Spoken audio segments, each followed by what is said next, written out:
Hi. Hello. All So right, we made it. made it. So, kia ora and welcome to Into the Skin blog. Present yourself if you want also in Maori. Kia ora everyone, ko Wairingiringi toi ahau, and no Aotearoa ahau, he urio no Ngā Puhi me Ngā Tipakiao. And I am a moko artist based here in Tāmaki Makaurau, Auckland. Okay, That's me. perfect. So welcome, and I'm actually so excited to have you here because you are another artist that I really follow for a long time, and your name is so, I would say, famous. I mean, I am following Moko, so for me, it's a very important name. I don't know. So I wanted to start asking you who influenced your journey in Moko and how did you get there? Yeah. Firstly, thanks, because I do not feel famous at all. Okay. But my dad, Gordon Toi, he is also a moko artist and just a creative. He has been doing moko for as long as I've been born. I'm 29 years old. And yeah, so I've been brought up in and around moko itself. And yeah, so my dad's influence on that has definitely encouraged me to eventually get into this.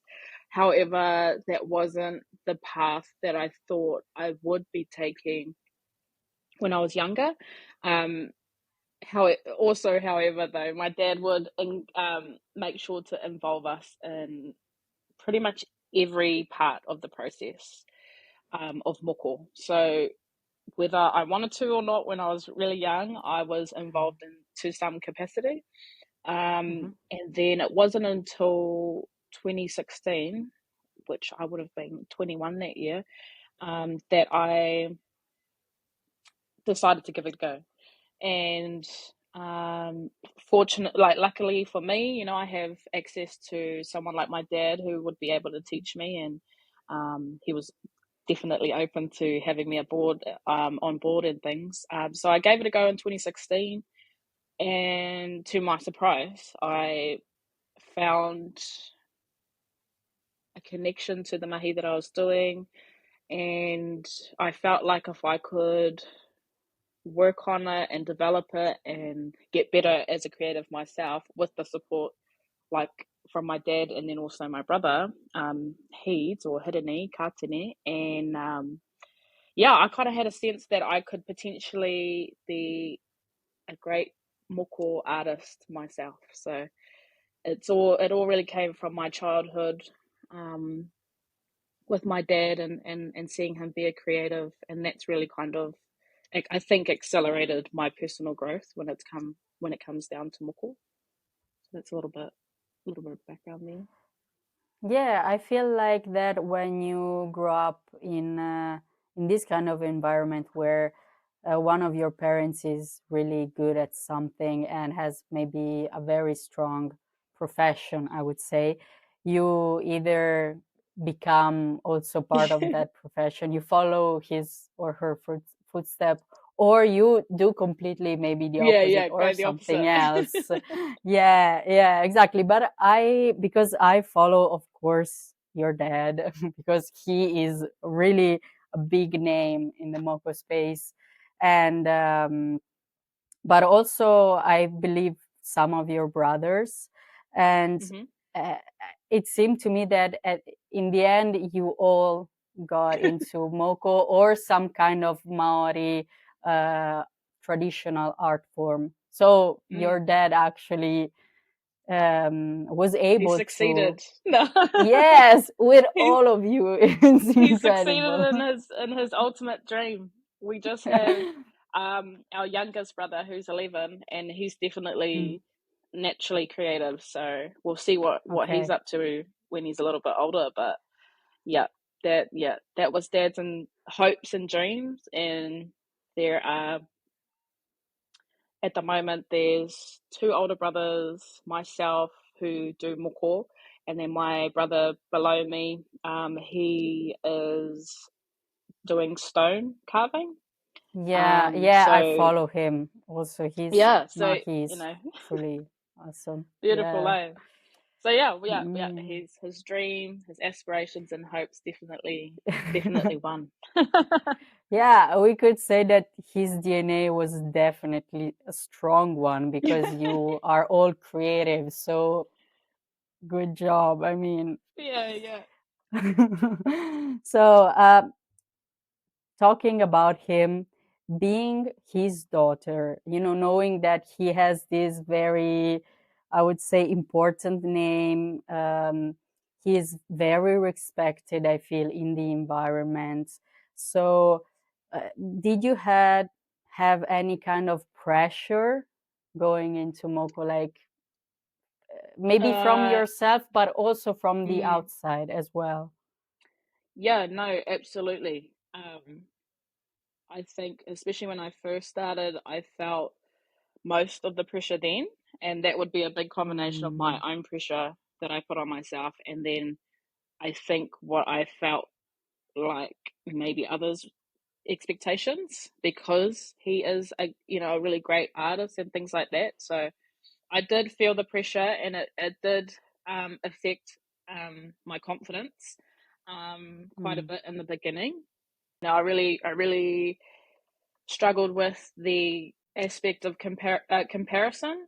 Like should I be producing work like he is right now when I first started, things like that, which is actually a ridiculous thought, because there definitely I needed my own time to sort of grow and continue to grow. So it was hard initially, and sometimes I still feel that, depending on maybe the environment I'm in.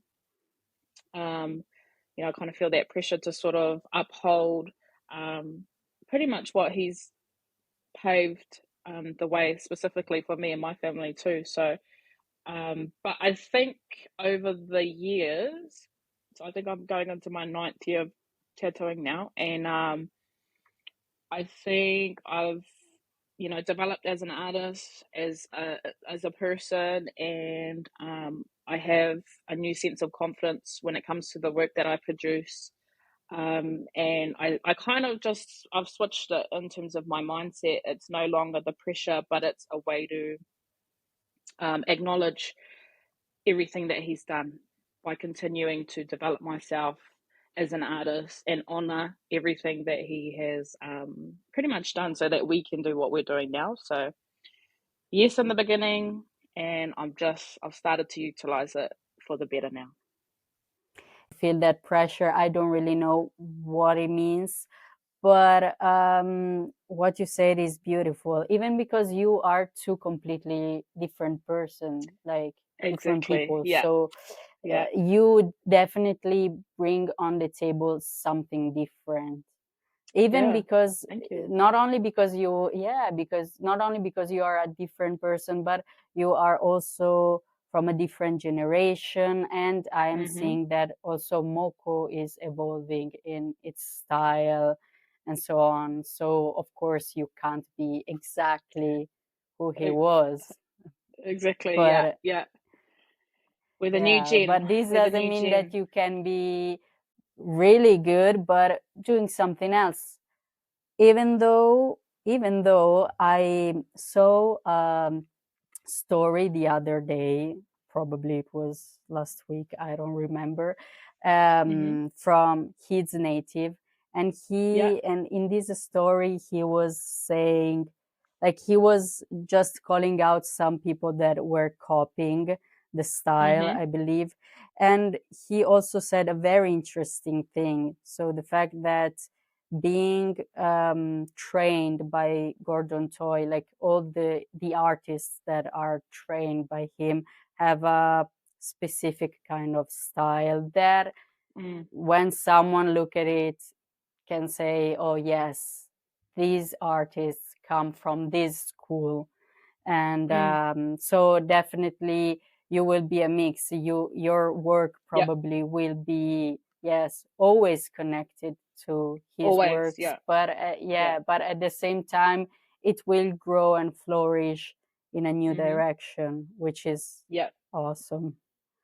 Yeah, for sure. I like to think of it as like when it comes to the style that that people can see, is that it's the foundation that Dad has set for us, and we kind of build off that, and so our individual styles come into play. The way I like to flow things is the way that I like to see it. The way that he flows things is the way he likes to see it. And, there's all these, we have our own little flares to it, but the foundation of where we start is from what Dad has started with us. So luckily we have something to kind of go off and then continue to build from there.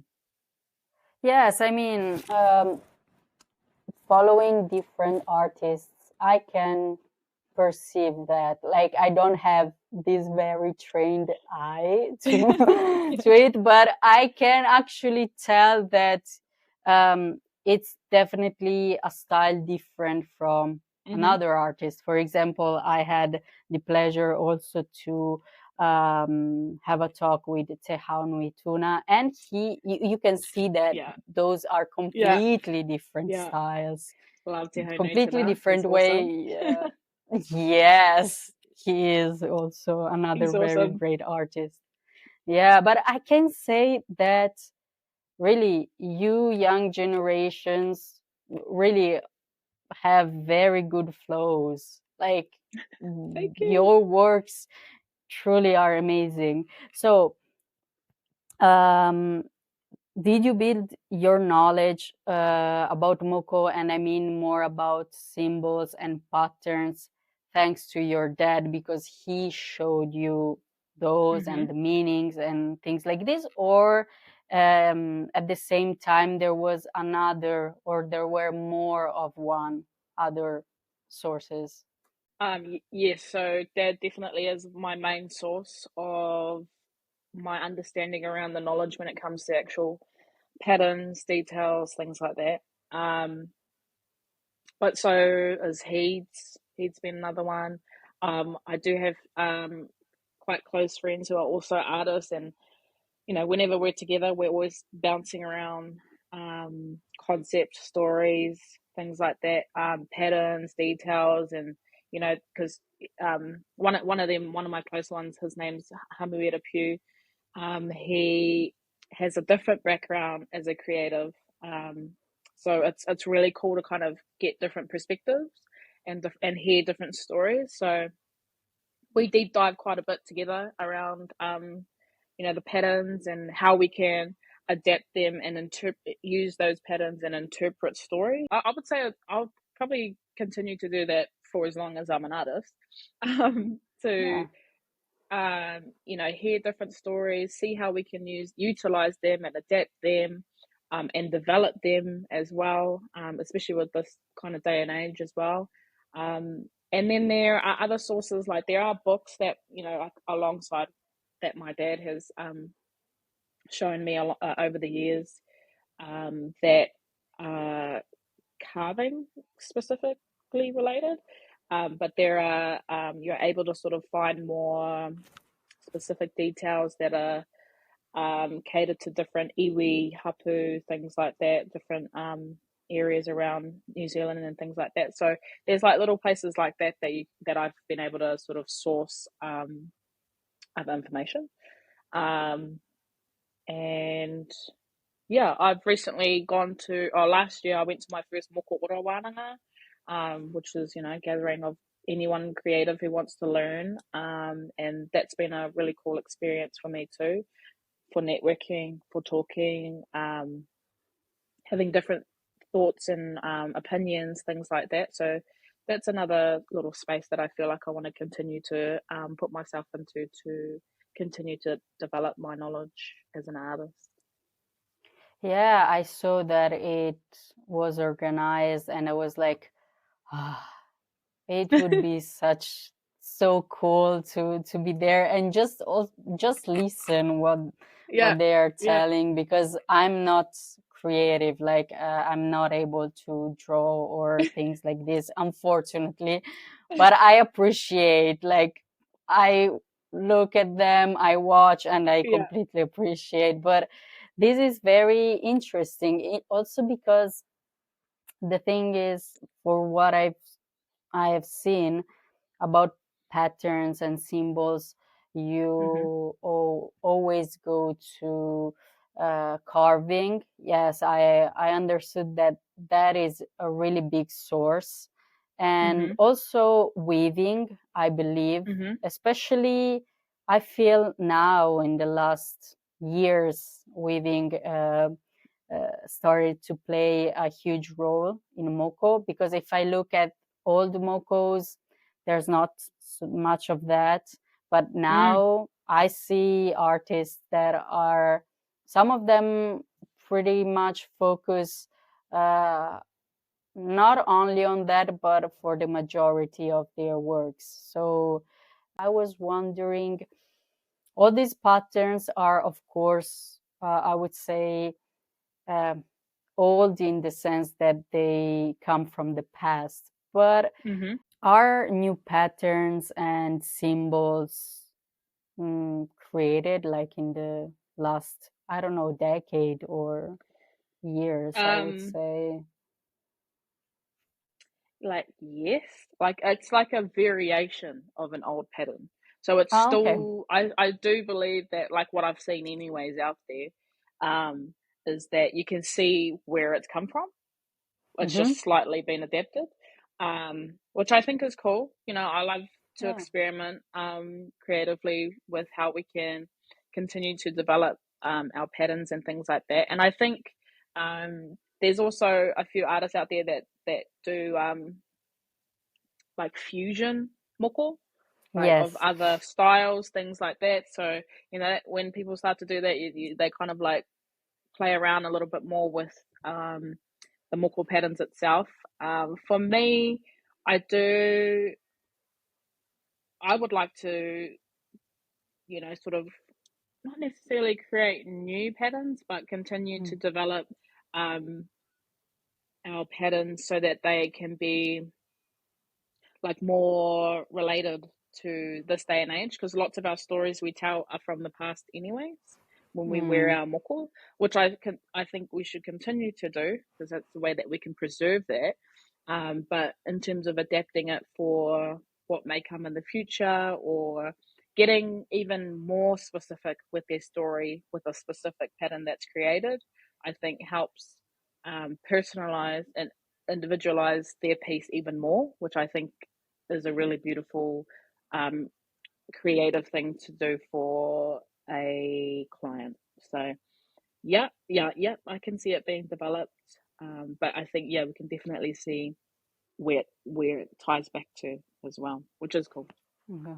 Okay, so okay, I understood, because yeah, the my doubt was, okay, there is this set of symbols and patterns, so they are always the same, just adjusted for this Mm, new day and age, and the yeah. flow, the new flow of Mm-hmm. Moko, and yes, the evolution, and not completely new symbols are added into the Yeah. set. And if there are new Mm, ones, or maybe I haven't seen them, or um, mm, but I think yeah, yeah, I don't know. It's quite, you can definitely see the influence of something, you know, okay, through when you really okay, see it.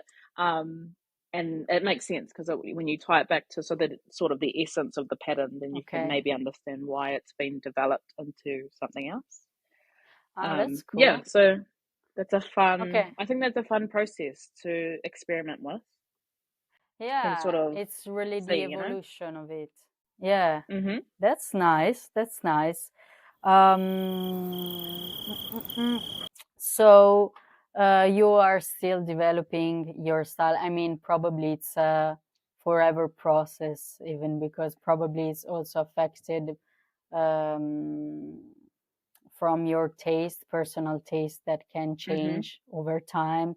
So, uh, how did you find your style for like now, and Mm-hmm.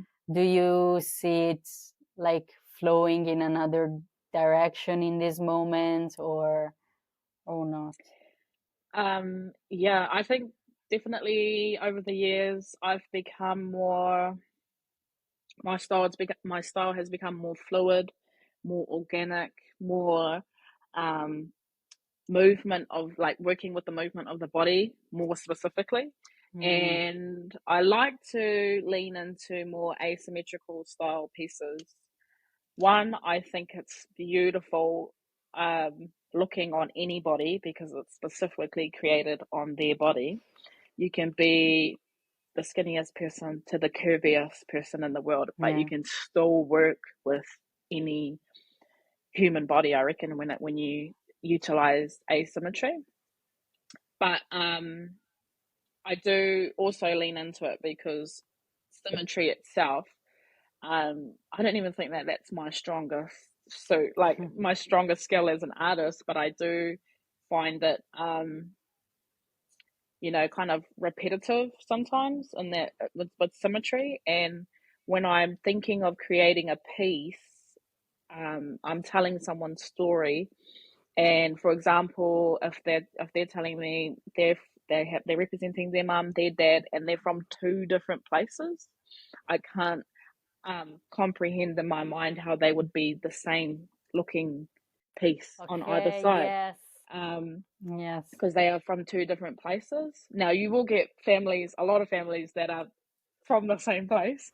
So then, that works. But in my mind, I'm still telling a story. So I still want to show that and showcase that visually, the differences of where they come from. Um, and I think for me, I want to continue to develop that and continue to challenge that concept as well, in terms of really representing the two sides that you come from, or three sides, or four sides, wherever. Um, and that's kind of developed over the years with my confidence as well. Kind of getting confident with flowing my flows on a body and working on people. I think where I see my style moving towards is definitely bigger scale. I do really want to deep dive into pūhoro on Yes. women specifically. So that definitely is a lot bigger scale, but I want to really deep dive into developing that shape and flow like I do on a kind of normal smaller piece, Hmm. but bigger scale in terms of that wānanga of pūhoro, developing that. So I kind of see that that's where I'll try and go, probably in the next few years. But yeah, I just love the flow. I love flow, asymmetry, working with the body, complementing the body, accentuating what we want, snatching in what we also want. Yeah, and And I feel that Moko is really good for that. yeah, Truly. yeah, yeah, for sure. Yeah. Yeah.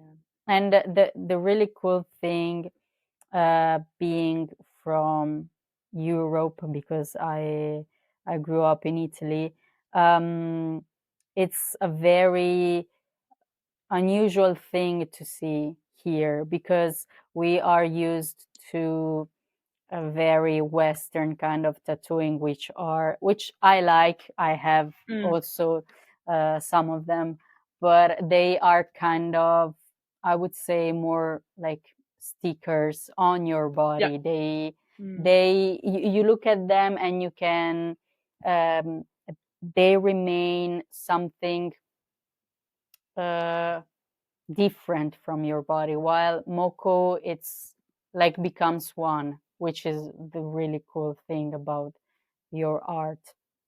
thank you. So yeah, and it's probably what got me into Moko, like knowing more, and yeah, just appreciate the art because there is really no other reason for it. Truly, I don't. Sometimes, really, I always repeat it. People ask me why my interest. I have interest in Moko, and I'm like, Mm, really, it's completely out of nowhere. Probably I just saw one and fell in love with it, even though here in Italy, and this is another thing that I always say, is that here in Italy and in Europe and in the Western world, I believe, people say Maori tattoos, and then you look at them and they are not Maori tattoos because Yeah. they are a mix of unknown patterns. Polynesia, yeah. The Polynesian Mhm. style of tattooing, Yeah. but some patterns you see them and you are like, oh yes, this is a copy of maybe that kind of Mhm. pattern. But Yeah. and also you can see that the flow is completely off, like it doesn't really follow the body, it's completely Mhm. so when I first saw what a real Moko and real Maori tattoo was, I was like, oh, so this is it. And it's This not is it. what I have seen since I Yeah, was a yeah. child, because really, even my cousin, he has a Maori tattoo on his leg. And I Yeah. remember when he got it and was like, oh, yes, it's a Maori tattoo. And now when I look at it, I'm like, it's not. Yeah, Like, I yeah. could understand. Yeah, I know exactly what you're describing. I've seen it also. The sort of mixed poly versions and Mm, attempted copies, I suppose, of yeah. what um, is perceived as moko and things, and um, it is. And I guess it is what it is. It's how it's turned out to be. But well, the ones that I've seen, it's a mix of so many styles, and each Yeah. individual style is so beautiful, like for their own in their own lane and own right. That I'm like, no, Yeah. that's so unfortunate that it's mixed up like that. But um, Yeah. I suppose with social media now, it helps to an extent. There are some Mm, bad sides that you have people have more access to um, people who are actually doing the moko and things like that. So you're able to see a little bit more or be able to reach out to yeah. more moko artists or things like that. But then obviously the flip side is that because everything's online, anyone can take it. Which is a scary thought. Yes. Yes, exactly. But which first thing, I really, Instagram for me was so useful because it's Mm. truly what you have said. I was able to really see the art thanks to Mm-hmm. Instagram, because of course here in Italy is not that I have a Maori artist like at Just the down the corner road. of my street. Yes, exactly. So yeah, it's really not possible. Maybe down the road I have a Polynesian style kind of artist, but not Yeah, a yeah. Maori artist. Yeah. So yeah, that is easier for me to find. So definitely Instagram for me was huge and still is, because I am able to talk with you about Moko, and it's truly amazing. It's something that like 20 years ago was Mm. even more difficult. You had to come to New Zealand to Yeah, do these yeah. kind of In things. person. Yeah. Yeah, in person. So that's for sure. But the second thing, I believe, yes, it's scary because people can copy and appropriate the art. But because Moko, it's so like so um, attached to who is receiving it. I believe that the copy doesn't really work. Like you No, it can doesn't. still see No. that something is off. And also, if you probably, I believe that if you didn't have a teacher and you didn't really train yourself and practice Moko, you don't have the right gesture, the hand. Of course, Mhm. the knowledge it's not there, but in Mhm. terms of copying something, probably you're not even physically truly able to do it. So Yeah. Yeah. There's yeah. definitely layers to that. And I've had a couple of my own experiences with people who have copied. Really? To a T. They've tattooed exactly what I've tattooed on someone else. No way. Um, Same placement as well, so nothing has changed. And yeah, and I'm like, wow. And I did reach out. I've reached to anyone that I've ever saw. I have reached out, Uh-huh. and one of them that tattooed it, he actually responded. I this is a while ago, so I won't say any names or anything like that. But he responded, and he actually was really apologetic around what he had just done. So, I appreciated that, and I appreciate that he had also the courtesy to reply back and have a conversation about it. So that was cool. I thought that was at least the way that we can kind of close that little moment up and not let it kind of brew or anything like that. But yeah, I had to reiterate, because I record the story of the piece that he copied, and that client had just lost her grandparents. So the piece itself is in honor of these two people who have passed away, and it's now on someone else, So it was a little bit, I shared that with him, and I was like, man, that, I don't even think that sucks for me, but that sucks for her, because that's her family now, replicated onto someone else's body. So I felt more sorry for her, but that was a good outcome anyways. We had a discussion. He deleted it. He apologized, things like that, and that's all that we could have done in that situation. Yeah, but did these things happen with artists that are based in New Zealand or outside? The two times that I have actually reached out to people, they've been based here. Oh. Yeah, which because makes my it other worse. because my other question was, does this, like, not the copying, because copying of course always happens, but though that kind of Polynesian mixed style is also there, like practice there in New Zealand, or it's something that we only have because we don't have Maoris here? There are definitely artists that sort of do sort of the style that you're referring to, but I will say that I do think that there's more overseas who are attracted to the style, and probably only associate that style to Māori Polynesian sort of style, and they probably do maybe a little bit more over there in that mixed version of all of our art. But yeah, there's definitely people here, yeah, for sure. Yeah, that's interesting. But yeah, I think that's probably because in New Zealand it's easier to find a Maori artist that can For give sure, you the for actual thing. But here like I also spoke about this with Te Rangitune, which I believe probably he is the only Maori artist based here, like in Europe. overseas, yes, yeah.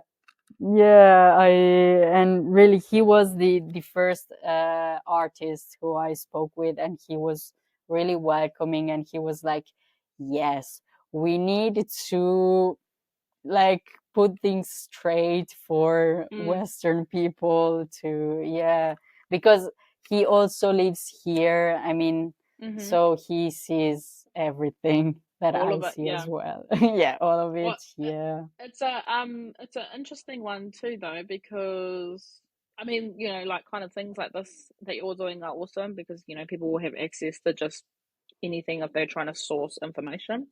But I do believe that we can do like only so much. There's so many things out of our control in this day and age, where people have access to so many things. So sometimes I like to think of it like, if I come across a situation where I can educate in my personal experience, then I would love to do that. And I think it is better to do it in person, most times, if it is like a conversation around these things. But I think what I can continue to do, like in terms of my part of what I'm doing, is just sort of continue to do what I'm doing and really focusing and deep diving into that, because there's so many things out of my control, but I can obviously focus on what I can control. And when I'm put in those scenarios or instances where ideas are challenged, or if it is like a non-Māori trying to replicate or do whatever it is, the situation, then I can kind of be a voice for that in those moments. Yeah. But whilst I'm not completely in the forefront of that, I'm just going to keep focusing on what I'm up to. Yeah, but I think that this is a nice way of approaching things, because being a person overseas and not being part of the culture at all, and opening this blog, I mean, I knew from the beginning that I had to do the things right, like, or at least to try, because it's not, even if you don't really want, sometimes you do some mistakes. It's a part of growing. But I had some people reaching out and saying, "Oh, but this thing, it's not maybe completely correct," or things like this. And I'm like, okay, it's fine. I will take it back, but please share your knowledge or teach me. So I'm always open about that, and I'm glad to see from the other side that there is the will, at least, to have the conversations, because For sure. really my personal purpose is just to learn more for myself, but also because I'm just interested, and also if I'm able to share that with other people that are interested in the culture, but because it's not so easy for us to access to that knowledge, and it's easier to fall into those artists that are doing the Polynesian mixed style. It's great. It's great, even because I am really seeing that maybe some people in Italy, yes, prefer to, or maybe are more comfortable to have information in Italian, because maybe they are not so good in English and things like this. So I believe For it's sure. cool. No, I love Yeah. it too. I think, and because what I also enjoy about what you're doing is that you're also talking to a lot of practicing artists as well. So, you're kind of hearing it from the source, Yeah, So, exactly, exactly. so, Which so was I the do. I idea. love that. Yeah, yeah. No, it's cool. Yeah, which was the idea, because also I have some books, not a couple about Moko, but there are not so much about them. But in general about Maori culture. But even in that, I would say, environment, I'm like, oh, what should I buy? Which texts are actually good texts with good Yeah, informations, exactly. and which, Yeah.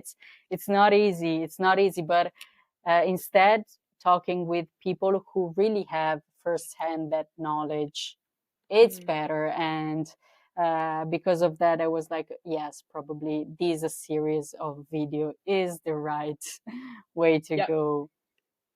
Yeah. So, what is your flow of thoughts when you go into Moko? And because you mentioned Puoro, um, is there any difference when you are doing a bigger scale kind of work like that and a smaller one?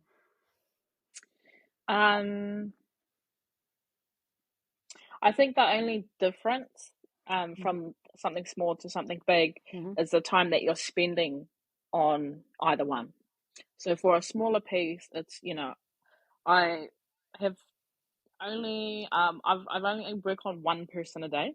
And that's purely on the fact to give them as much time, and both of us as much time as we can, without no time pressure, so that we can hopefully create the piece that is really meant to be for them based on their story and the placement that we're working on, how they handle it, all the other little factors. And then when it comes to bigger scale work, like the pūhoro, now I've only done one on my own where I've been the main artist, but I have been a helping hand in a lot. With those bigger scale pieces like a pūhoro, you're sharing space with someone for, on average, 5 days, consecutive days. So our types of conversations that we have, how the story develops, how their story develops, how the art itself develops, is like you're going a lot deeper, meaning days in deeper with each other, and you're really trying to for me as the artist, I'm really trying to guide and coach this person through what can be a really transformative time of their life receiving this. So there's just a little bit more time that goes into it, and then there's all these layers of each day and how it unfolds. So I think that's the biggest difference. But in terms of what I want to give the person, it's of the same level. Like, I want to interpret their story the best that I can. I want to create a piece that is personalized and specific to them, that makes them feel good when they look at it, and then hopefully by the end of it they're happy, I'm happy, and their piece, that their moko that they have received will, do what it's meant to do, whether it's to be reminded of stories or families or celebrations or tough times, things like that. Like, you utilize the piece for what you're receiving it for. So yeah, the essence of either piece stays the same, whether it's small or big. That's really a nice approach. But I am wondering, so in Puhoro, because it's you are working on it on multiples day, like you design just different parts day by day. So in the meanwhile, you are knowing each other.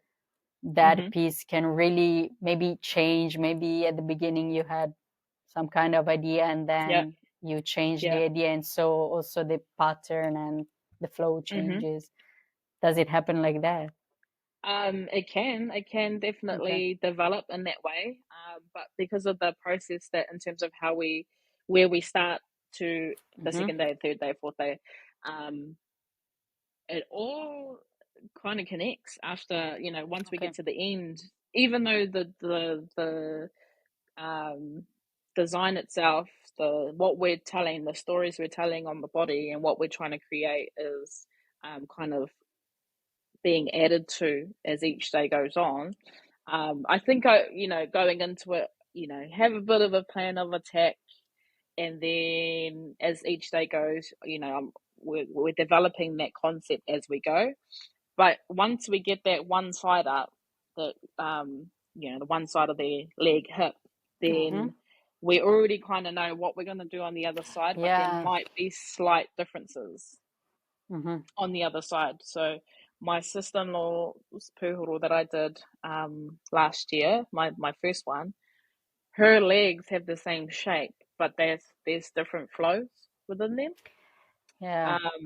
And I did that on purpose because again, there's differences in her story, but I still wanted it to feel very balanced as an overall big concept piece. So yeah, it definitely develops, but I think it all comes together typically by the end of the 5 days.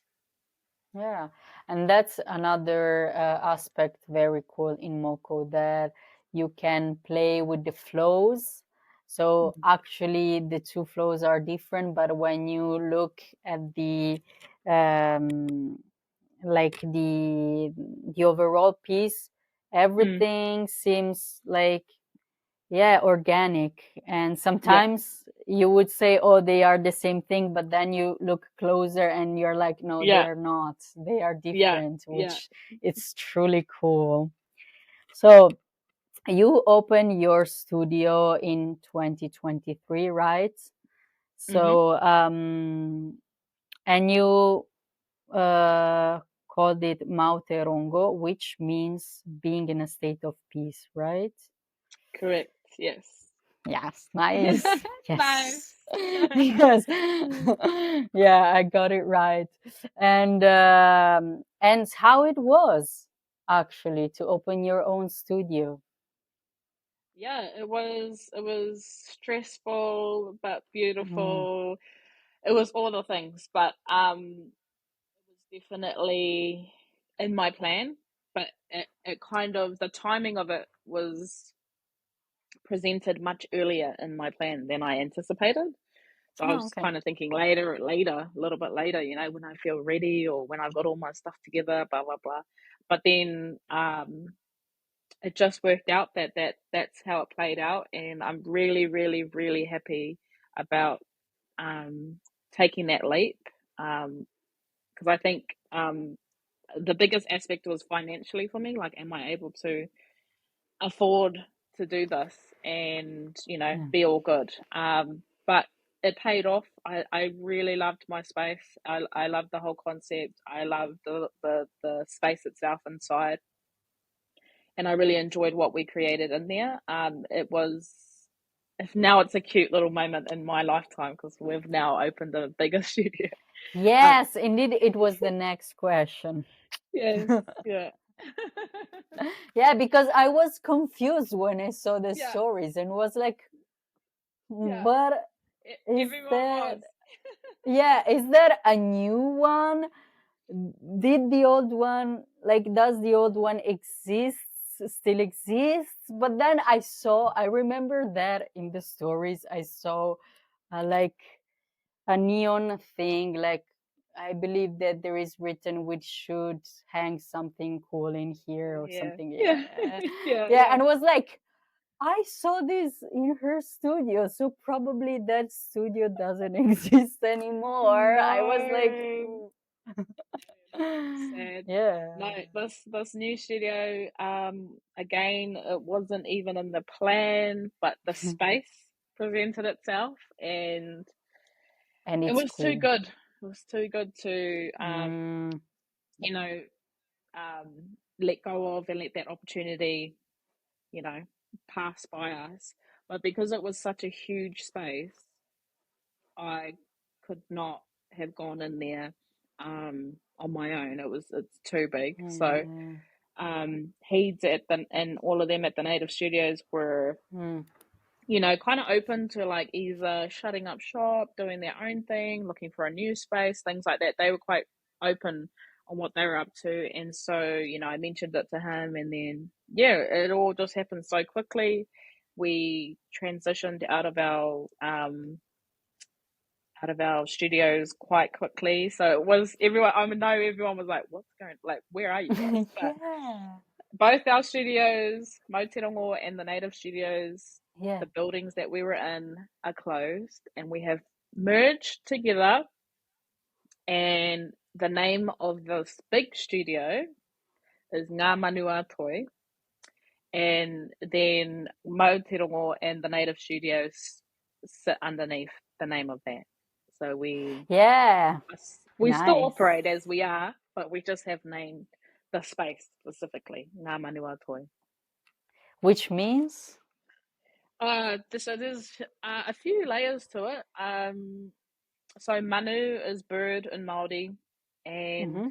we sort of decided to use that term or that word, which relates back to one of the stories that talk about the moko itself and bringing that Mm-hmm. into this realm.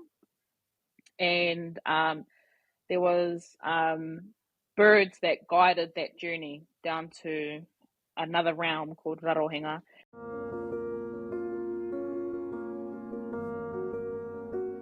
And Mm-hmm. so yeah, so we kind of use that term to represent that in some sense, that we are the birds that guide our clients through that journey from the beginning to the end of receiving their piece. And then toi, the word toi is lots of meanings, but first and foremost, it's a way that we honor our dad and what he has paid for us, that being his last name.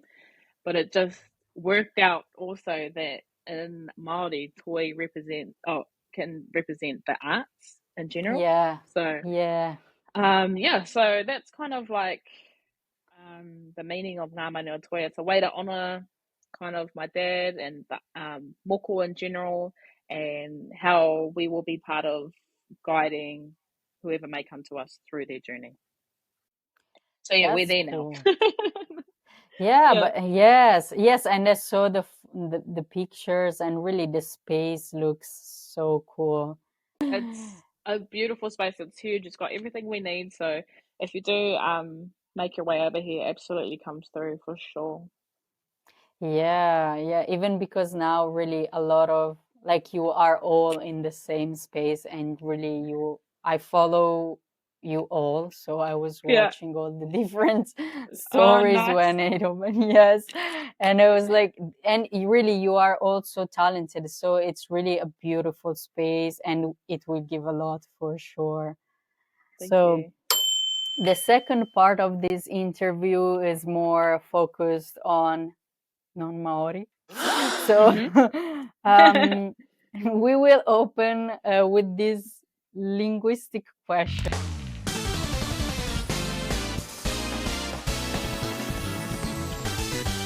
that I always ask, because I'm always a bit confused, and I see that of course everyone has a different answer. So there are two terms, pākehā and tauiwi. So do you perceive any difference in the meaning of those words? You use just one of them. They are actually connected to different places in New Zealand, or they have slightly different meanings. What is all about? Because I'm still confused, honestly. I think for me, but you can tell your opinion or what you feel, being, a native speaker, what you perceive. I kind of perceive it like this, and there might be other Māori that might disagree, but to me, tauiwi is just anyone from overseas. Okay. It's anyone that's from overseas. Pākehā to me is typically just an English person, like a white person, like okay. you just from, I don't know, you're English basically, Pākehā, and usually like full English vibes, not mixed or something like that. Okay. That's kind of how I perceive it. Of what words I refer to or use, I actually don't even use either. I, like, in my normal day-to-day, like if I'm describing a person, I probably don't even utilize the words that much, but that's how I see the two. And tauiwi, I still think that could be an English person. That's like the umbrella for everyone that's not from not here, not based here. You live somewhere else, and you're from somewhere else. Yeah. So if you are someone who is I would say a descendant of English people, but you live in New Zealand, Aotearoa, you are Pākehā. But if you are English from Great Britain, and you come to New Zealand just to visit, you are tauiwi. Yeah, you can be either. They could be either. Okay. If you're, yeah. But yeah, so there'll be Pākehā here. There'll be Pākehā over in England. But yeah, that's pretty much, to me. Yeah, that's just a white person. I feel like that. It's just because I find it fascinating, because the first term that I have encountered was pākehā, because it's the more used, I feel. But then I saw tauiwi, some point in my, like, I don't follow only Moko artists. Maybe I also follow some news outlets and things like this, Yeah, just to also have a kind of idea of what is happening there right now, even because it's important, also because it's also really everything is related. So I just wanted to have also an idea about that. And actually is in those pages usually I meet those terms, pākehā, tauiwi, and in the comment sections in general, like pākehā is always, not always, but a lot of time is used as an insult. Well, yeah, that's another thing too, because I think people do think it's an insult, but it's not even. No, it's not an insult whatsoever. It's like, I'm Māori and you're Pākehā. It's just calling. Yeah. It's like an ethnicity of someone. That's purely all that is. But I can understand that it's, people can feel that it might be a rude word, but definitely in the meaning of it, it's not. Okay. Yeah, no, because it's I mean, I can understand, even because those comments where I perceived it more as an insult, it was not because I was like, oh, pākehā means something bad. I already understood that. It just was like a non-Maori person, but in the context was like, it sounded like Okay, nice. It's always interesting to ask this question. So the other is, can non-Maori receive moko, and how can they approach to it, being outside, like from the culture, and doing it maybe in a respectful manner? Yeah, even though they maybe don't really know about your traditions and things like this. Can non-Māori receive moko? The short answer to that is yes. And if I were to give a reason why, I'm open to that. I'm definitely influenced by my dad. Growing up, he would also moko non-Māori for as long as I've known. He would also do lots of stints over in Amsterdam as well. So I've always known that he does it. But I think for me, and why I choose to do it, is because I think that moko is a way that we tell our stories. Everyone's got a story. So I do feel like it's, if someone non-Māori chooses moko to represent their story, it's quite a special thing, because there's lots of styles out there that you can probably choose and have better access to, but they still choose moko and things. So that's, I reckon that's pretty cool. And within that session, there's part of that that's educating around what it is I'm actually putting on their skin. So that's a key part, I think, for anyone that I do moko on. And then how they would approach it, I think for me is a key part is doing a little bit of research, and because we have access to internet, that helps. You can look around. I would say that when you're looking for an artist as a non-Māori, because you're not too familiar with the the knowledge around it, I would probably say you're looking more at what you like visually. Is it their style? Is it if you're looking for an arm piece, do you love all their arm pieces, things like that? So you're probably going to go for what you're attracted to with your eyes first, and then I would reach out and sort of get a better understanding on how how our booking systems work. Some people do month in advance, some people do it the whole year, things like that. Ask all those questions so you have a better understanding of how to prepare yourself, especially if you're traveling over here. Yes.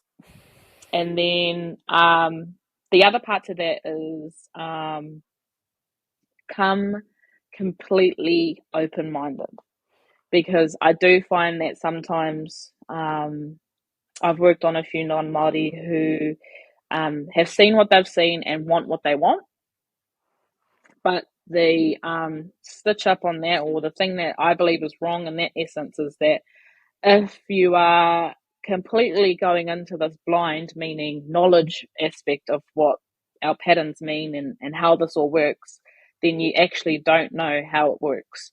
So you can come in open-minded, let us create the story, well, the moko that is interpreting your story, and trust that it will be created to be personalized for you. So just stay open-minded about the process, and ask all the questions, prior to coming, during the session, so that you can be as you can understand as much of it as you can, throughout that process. Yeah, and just being a nice person in general, polite, open-minded, happy person, like that. Those ways that you would approach someone as you'd like to be approached goes a long way, and not have an expectation that we have to do this for you, because we can, at the end of the day, we can choose not to work on you if the communication side has been a little bit off, and maybe come off a little bit rude or even entitled in some sense. We pay you, so you got to do what we want in that sense. But yeah, so just being a nice human. Yeah, I had someone actually, an Italian guy, reaching me. He is now in New Zealand and for studying, and he actually asked me some advices because he wants to have moko, and he was like, "Oh, but." Like, first thing first, he was surprised that you directly design it on the body, and I was like, yes, this is one of the main characteristics of moko. And then I also suggested him to go there with an open mind, because you don't get to choose the design. The designs are chosen for you, but from someone who really knows them, their meaning, and actually have the tools and knowledge to create something beautiful, which coming from the outside you can't really have, and not being an artist you can't. So I truly suggested him what you have just said, because I believe this is also the really beautiful part of moko, to trust the artist. And I believe that there is actually no way that you can't like the design that the artist. I mean, did that happen? Like, I don't believe it's even possible, because if you go there with no expectations, knowing that that piece that will come out is meant for you that way, I don't know how, if it's possible to not like it. I mean, I have had challenging clients in the sense of what they want and what I believe I can give them. And yeah, I think at the end of the day, it comes down to trust. But I think I think as a client, a potential client, wanting to look into getting moko, is that be settled and set in that decision before you book. Yes. It's like, don't book it because you can't wait to get your moko, and then overcomplicate the process, and then question every part of it and things like that. Like, it would be great if that feeling is so set and secure before you make the booking, because then you'll know it feels right for you too. But sometimes, people can just be people, and not necessarily think of all of those aspects, and how important of a choice and how set you should be in that decision making. And yeah, so trust is huge, but I can understand that's scary, as this is permanent work. But that goes back to the research of what you're doing, who you're looking for, and looking at their work, and a lot of artists sometimes have a little healed, like, Yeah. section that you can look at their healed work. That's another way to look at the quality of someone's work. So yeah, keep, deep dive a little bit more, I reckon, into their social media spaces, or ask the questions, things like that. And then, yeah, decide within yourself if that feels right for you and you feel comfortable to trust that artist to create the piece that's meant for you, through our style of moko. Yeah, so if you find the artist that is the one that really reflects what you Mm. want, the style that you want, the flow that you are searching for, and then you think really well about whether you really want it or not, then Yeah, once you really got that point, you're good to go, I believe. you're good So to yeah. go. Yeah. Yeah. And I told this person that as well, to be sure.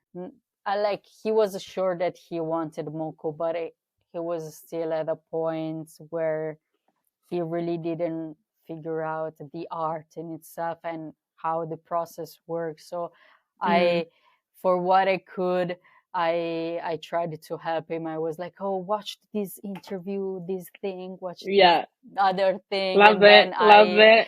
so I was like, shared all the artists that are based in the area where he lives. So it was like, oh, watch them. Yeah. Like, if you can find others, well, and Yeah. choose what you want, what you like, Nice. and things. Yes. Yeah, that's good. Yeah. You are the helpful source that is Yeah, I is mean, part of it's the nice. Yeah. process.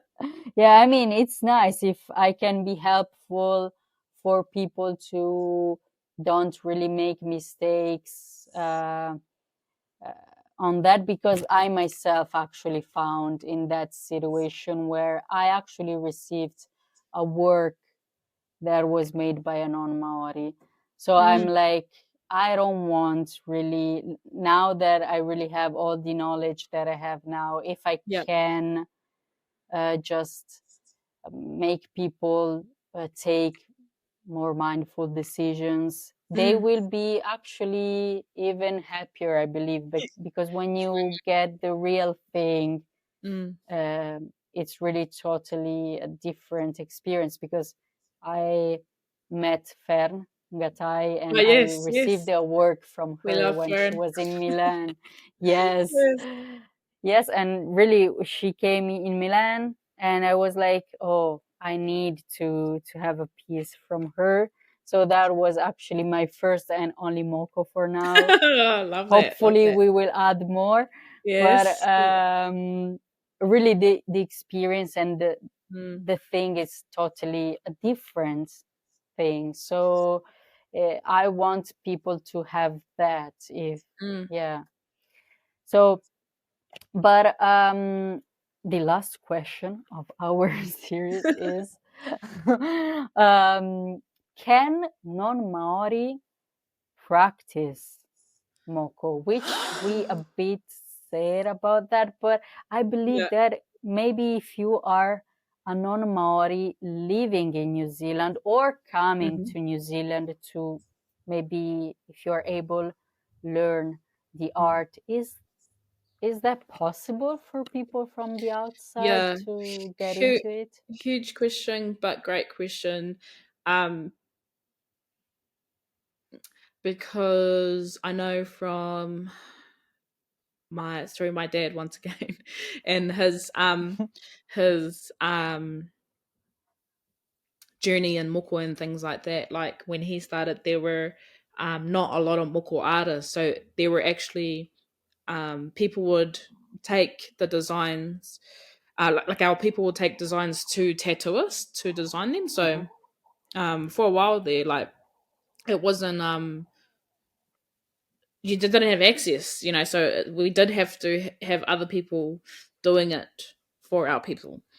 And I know that my dad has, I forget the name though, but my dad has talked about some people who are also some tattooers who are not Māori artists also, who in that time really helped kind of get the movement of tattooing all of that going and also helping our moko artists purely with the tattooing skills of that aspect as well, like technically, So I know that there has been in the history of moko. Yeah, in the Um, past. how do I feel about it now? I think um, it depends on the circumstance for me. I think I feel like if you are um kind of, I don't know, brought up or intertwined into our culture, into the people through family connections, and through artist connections, things like that, then there's a possibility for that. But I mean, I feel like there's also more to that whole concept as well. Like, for me and my family, like, this is what we live and breathe. So anyone that does it, I want them to do the same or feel the same towards this mahi, and basically dedicate themselves to continuing to learn and deepening their knowledge around what it is that we actually are doing. So I think, yeah, like yes and no, depending on the circumstance. Because I know that we have a lot of non-Māori who are basically, they should have been Māori anyways, because like they're just like yourself. I feel like you should have been Māori. No, like that. It would be great, actually, if I could. That have a huge love, appreciation for our culture and everything that falls under that. So there's a level of there's a certain line to that makes me feel an openness to it, to an extent, and again, certain circumstance. Yeah, it makes So sense. yeah, kind of. No, but I do. I think especially now, because there's so much more artists, like so much more moko artists, that are practicing now, coming up, that like new ones, and then the old ones are still going, and then there's all the waves in between, the generations after are still going, and the numbers of moko artists that are coming up is like unreal now. So I think where my mind sometimes goes to is like, even for our own selves, that we continue to develop, understand, deepen our knowledge around what we're up to, as well, just for our own selves. Yeah. But yeah, that's, I don't know if I answered that question like completely, but Yeah. that's kind of a Yeah, thought. and it makes sense because it's moko is not only a tattoo in itself, is a tradition. It's deep in, like, intertwined with Maori culture. So it's at least for me, I do this question because I make this question because I know that someone could maybe be interested, especially maybe artists from overseas. But to me, that I really appreciate the culture and experience it from Instagram. But yes, I actually understood this thing, that because everything is so connected, is right that people who practice it are dedicated to the culture and to the people, to the Maori people, also in the name of the past, I would say, because it was an art that was almost completely lost. So Exactly. yeah, there are different layers and different reasons why I completely understand and agree on the fact that if a non-Maori start to practice Moko, it has to be on certain terms and in certain circumstances. So yes, I completely agree. And by the way, yes, if I could born again but Maori, really, it would be a gift. No, truly, because I don't know. I always look on my bank account, and I'm like, yes, I need a little bit more money to to come to New Zealand, because really the flight is Yeah, the it's a cost of bit the of a flight trick, is isn't it? Yeah. it is. And it, for me, I will try to plan my trip around getting more knowledge as I can Yeah, while yeah. I'm there. It would be cool. It would be really cool. Well, So we'll try come out your guys' ways too, because you said you're in Italy, are you? yeah, Yeah. yeah, in Well, Milan. what is interesting about Italy is that my mum's biological father, Mhm. who wasn't in her life, but he was, that's her dad. He was an Italian man. So Really? yeah, so his name was Peter Della Bosca. Okay. He is since passed on, and yeah, so I can't get any information about that side of the whānau, but because I know that little tiny piece of information, I feel that one day I would love to go over to maybe hopefully feel a sense of connection anyways over there, because it is part of my DNA. So it'll Yeah. be interesting to make my way over there and just sort of see how that goes. Yeah, that's actually really really nice, and I hope that you will be able to, because I completely feel you on that matter, because I was adopted and Mm, I actually was born in Ukraine. true. So, yes. So I actually, when I was, because I was able to find my biological family some years ago, yeah, in Wow. 2021. And then I Wow. was, That's recent. yes, Whoa. yes.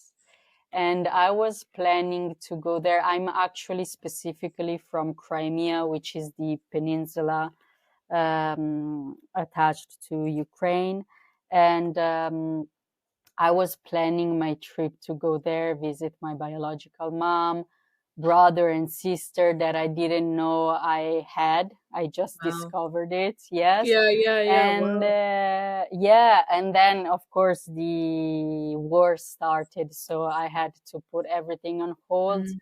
That's The thing beautiful. of connection, Yeah, I totally feel you. To yeah, the land, also just to the land, because yeah. even before I found them, I was like, if I'm able to find them, right, that's great, but I need to go back to Crimea just to see the place and see if, 100%. Yeah, yeah. yeah. It's of it, it's a part of ourselves, and whatever essence that is. So, yeah, I would. That's beautiful. That sounds like a great future happening for you with the reconnection there of your family, but then Yeah. obviously going back home. But yeah, if I ever come over, I'll hit you up, because I wouldn't even know where to start in Italy, like where to go. Make my way over there, see how it goes. Yes, I hope you will be able to do it. So thank you so much again, really, for this awesome talk.